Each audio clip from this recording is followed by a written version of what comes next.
A experiência personalizada no ponto de venda, capaz de fazer o cliente se sentir único, pode trazer uma série de vantagens para a farmácia, seja no aumento da satisfação do consumidor e até mesmo no incremento do ticket médio. E a tecnologia pode ser uma aliada na personalização desse atendimento, a fim de construir um relacionamento cada vez mais próximo com os clientes. Para falar mais sobre esse assunto, convidamos o Marcelo Viena, que é vice-presidente comercial de varejo Farma da Rock Cantec, empresa que nasceu da fusão de três grandes líderes do segmento, a Binext, a Prox e a LL Loyalty. Marcelo, obrigada pela sua entrevista aqui no Guia da Farmácia Séries, é um prazer recebê-lo aqui. E eu queria começar a nossa conversa perguntando sobre o que é considerado um atendimento personalizado na farmácia. Como que ele pode fazer o cliente se sentir único no ponto de venda? Bom, Catherine, obrigado por me receber aqui. Sempre um prazer estar junto com o Guia Farmácia.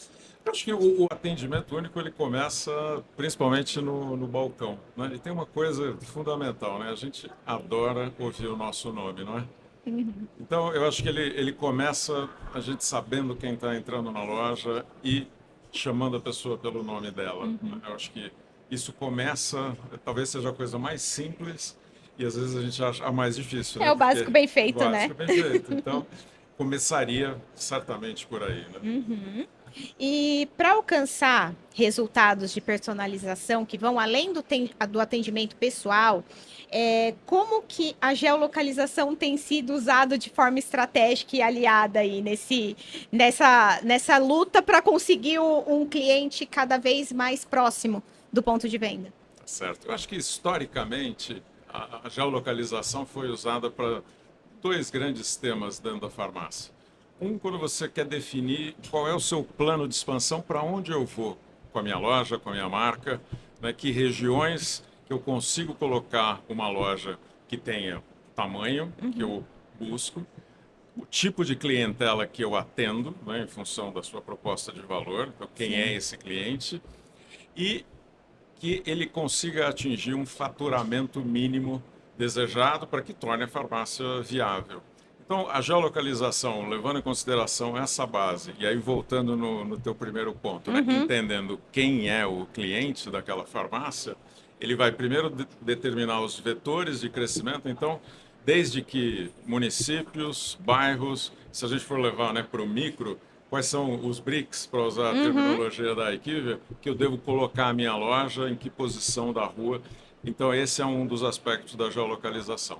E o segundo seria definir o potencial de venda daquele ponto específico, né? Hoje, com o banco de dados que existe disponível, né, você tem hoje quase 300 fontes de dados públicos disponíveis, né, que podem ser trabalhados para determinar o potencial de venda de uma região, porque ela está baseada fundamentalmente no domicílio que está naquela região, a movimentação dessa população e o que a gente chama de taxa geométrica de crescimento dessa população para entender se é uma zona que está crescendo, se ela está diminuindo e qual é a atratividade. Então, acho que originalmente esses foram os usos da geolocalização para a farmácia, né? E aí, acho que depois a gente pode abordar um pouco mais para frente, a gente começa a ter novas É utilizações. isso que eu queria perguntar para você. A partir desses dados, né, com essa base de dados, o que a farmácia pode fazer em relação a ofertas, por exemplo?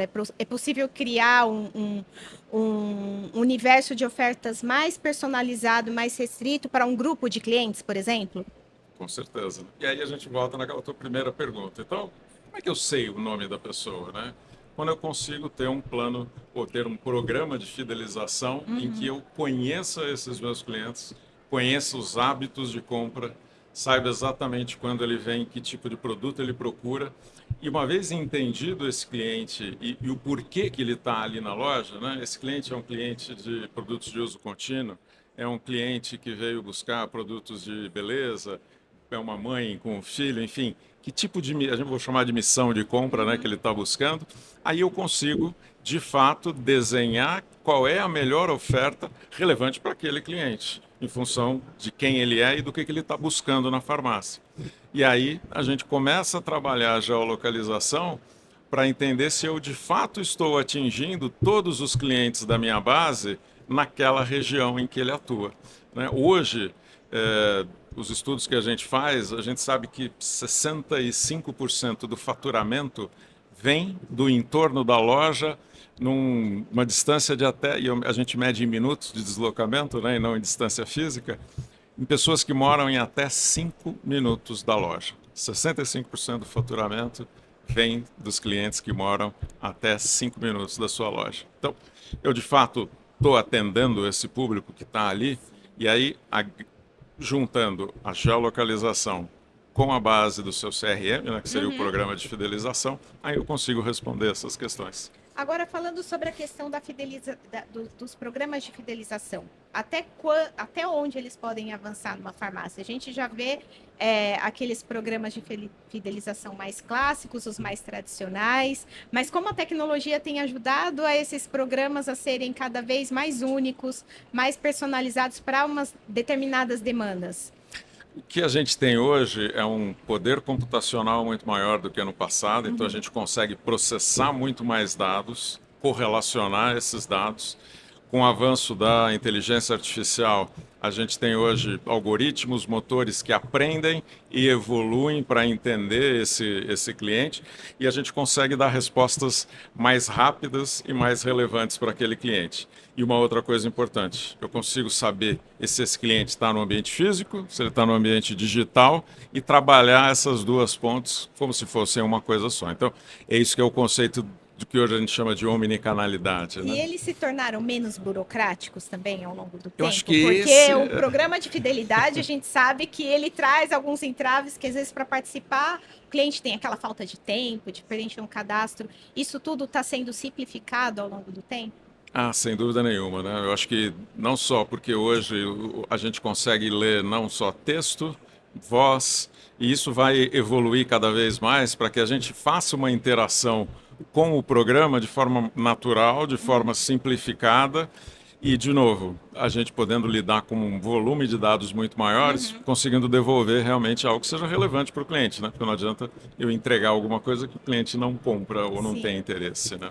E falando agora do CRM, que é uma solução aí amplamente disseminada por todo o varejo, de que forma ele evoluiu e hoje ele ajuda na jornada do cliente no ponto de venda?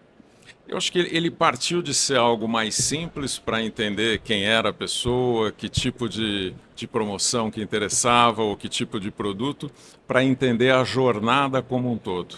Então, quando eu sei que é uma pessoa, por exemplo, um cardiopata ou um diabético, ele tem uma demanda não só de medicamentos, mas de uma série de produtos fora do balcão, né, que complementam essa cesta.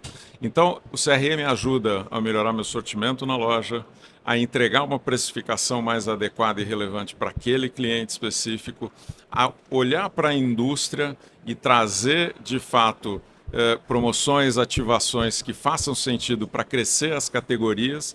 E na hora que eu entendo, voltando lá no início, o potencial de venda daquela loja em função da geolocalização, eu sei quais são os gaps que eu preciso fechar e em que categorias.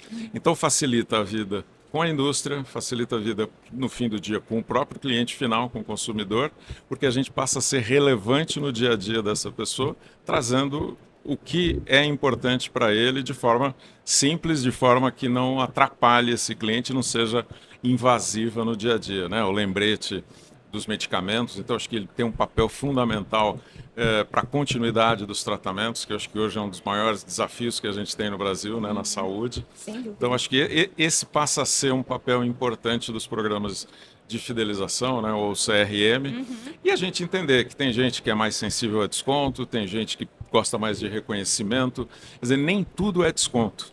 Né? A gente consegue entregar outras coisas relevantes do ponto de vista de conteúdo, de experiências, entendendo quem é aquele cliente. E Marcelo, para encerrar aqui o nosso bate-papo, o episódio de hoje e o tema da nossa entrevista aqui é farmácia do futuro. Então, eu queria que você falasse um pouco sobre como você vê a personalização do atendimento na farmácia, com base em tudo isso que você me falou. Como isso ainda pode evoluir ainda mais? Eu acho que a integração, quando a gente pensa, né, onde é que é o início, né? Principalmente quando a gente pensa na jornada de medicamento, né? Ele está na consulta médica. né? Seja num posto de saúde, seja num consultório. Então, a jornada, na verdade, ela começa, né, na casa, quando você tem algum sintoma, quando você precisa ir ao médico.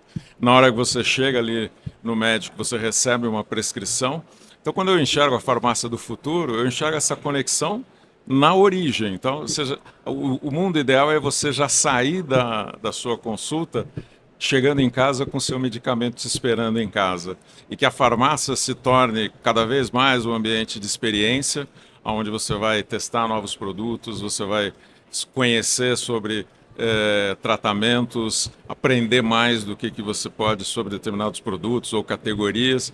Então, eu enxergo por aí que a gente vai ter algo muito mais fluido, prático, conveniente para o cliente, que ele vai poder pedir pelo WhatsApp, pelo telefone, como eu falei, de preferência saindo do médico, você chega em casa já com o seu medicamento. Para mim, essa é a farmácia do futuro. Experiência e conveniência. Perfeito, Marcelo. Muito obrigada pela sua agradeço, participação Kathleen. aqui no Guia da Farmácia Séries. E se você quiser acompanhar outros episódios e conhecer mais sobre a farmácia do futuro, acompanhe os próximos episódios. Até lá!